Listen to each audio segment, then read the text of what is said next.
온통 흙탕물에 잠긴 나무 사이로 로프에 몸을 실은 구조대원이 서서히 내려옵니다. 갑자기 불어난 물에 고립된 시민을 구하기 위해서인데 워낙 물살이 거세다 보니 구조대원까지 함께 떠내려가는 아찔한 모습도 보입니다. 물에 잠긴 건물 사이로는 구조보트가 속도를 냅니다. 캐나다 노바스코샤주 동부 지역에는 이틀 동안 200mm가 넘는 비가 쏟아졌습니다. 이 때문에 곳곳에서 도로와 건물, 자동차가 물에 잠겼습니다. 현지 언론들은 1971년 허리케인 베스 이후 이곳에 가장 많은 비가 왔다고 전했고 추가 폭우도 예보했습니다. 피해 지역에는 한때 7만 명이 정전 피해를 겪었고 지금도 상당 지역에 피해가 이어지고 있습니다. Obviously, I am very concerned about the flooding in Nova Scotia. People have seen their homes damaged. People have seen, their safety at risk, and thousands of people without power. 인도 마하라슈트라주에서는 폭우로 인해 대규모 산사태가 발생했습니다. 27명이 숨졌고 78명이 실종된 상태입니다. 산사태가 난 마을에는 50채 가옥에 229명이 살고 있었는데 최소 17채가 진흙과 낙석 더미에 파묻혔습니다. 수색이 계속되고 있지만 워낙 외진 곳이다 보니 구조 작업이 지체되고 있습니다. 950 मीटर ये ग्राउंड से इसकी हाइट है और 2.8 किलोमीटर का पूरा ट्रैक है। ये tough track है और बरसात ने लगातार विंड्स ने इसको और टफ बना दिया। 인도에서는 지난달부터 우기, 몬순이 시작됐는데 폭우 탓에 현재까지 600명 이상이 사망한 것으로 집계됐습니다. 현지 언론들은 기후변화로 기상이변이 늘어나는 데다 난개발로 인한 산사태 등으로 피해가 커지고 있다고 분석했습니다. MBC 뉴스 박찬현입니다. 이번 폭우 피해에 대해 외신들은 우리나라가 급격한 기후변화의 영향을 겪고 있는 증거라고 분석하고 있습니다.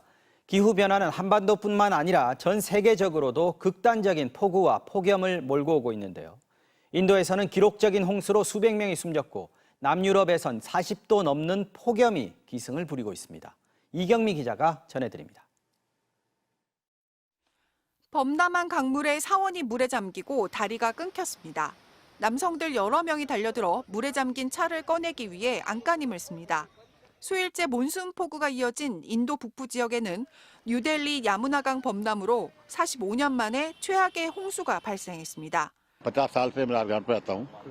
मैंने नहीं देखा था पानी कभी भी जिंदगी में। एक बार 78 में 전국 곳곳에 폭우 경보가 발령되고 2만여 명이 피난길에 올랐는데 인도 내무부는 올해 6월 시작된 몬순 기간에 인도 전역에서 지금까지 비 관련 사고로 620명이 넘게 숨졌다고 밝혔습니다. 반면 유럽에서는 낮 기온이 40도를 훌쩍 넘는 폭염 현상이 심해지고 있습니다.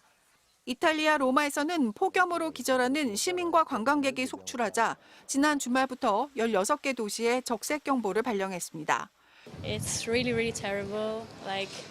We're used to the hot in Rome, but not this hot. I feel like this year it's been hotter than usual. 그리스 아테네는 최고 기온이 40도를 넘자 14일부터 유적지인 아크로폴리스에 오후 시간대 관광객 출입을 금지했습니다. 미국은 지난달 텍사스, 플로리다주 등에서 시작한 폭염이 서부로 퍼지고 있는데 이미 최소 34개 지역이 역대 최고 기온을 경신했으며 남서부를 중심으로 섭씨 40도에서 50도대 폭염이 이번 주까지 이어질 것이라는 전망이 나오고 있습니다. 폭우와 폭염이 동시에 발생하고 있는 극단적인 이상기후로 전 세계가 몸살을 앓고 있는 가운데 주요 외신들은 최대 500mm가 넘는 물폭탄이 쏟아진 우리나라 상황을 보도하면서 기후 위기로 동아시아에서도 기상이변 가능성이 커졌다고 분석했습니다. MBC 뉴스 이경미입니다. 한반도 주변 위성 영상입니다. 지난 14일부터 서해 바다를 건너며 뚜렷해진 구름대가 가늘고 긴 띠를 이루며 한반도를 향해 흘러 들어오기 시작합니다. 마치 통로를 따라 들어오는 듯한 흐름은 오늘까지 이어집니다. 바로 하늘 위 거대한 수증기가 지나는 통로, 대기의 강입니다.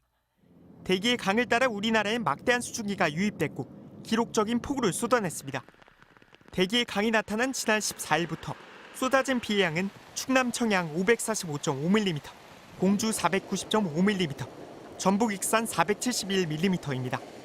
보통 한 달이 넘는 평년장마철의 전체 강수량이 중부지방 378mm, 남부지방 341mm인데 불과 4일 만에 훨씬 많은 비가 쏟아진 겁니다.